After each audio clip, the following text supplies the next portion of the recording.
Yo! This is Lance! Alam niyo ba, magkakamukha yung pera dito.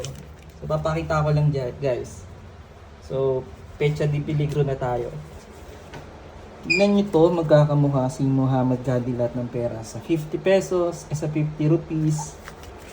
Then, 100, then 500, then 1,000. So, magkakamukha. So, wala na tayong pera. Titignan natin.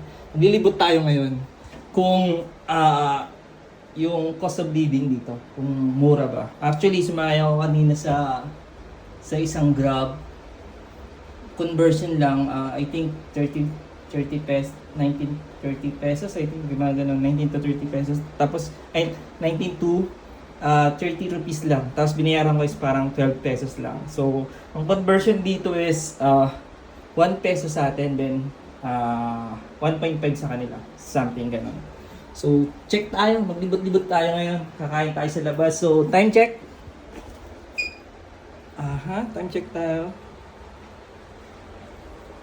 8:03 p.m. So, let's go! So, lakad-lakad lang tayo. Hindi tayo sasakay.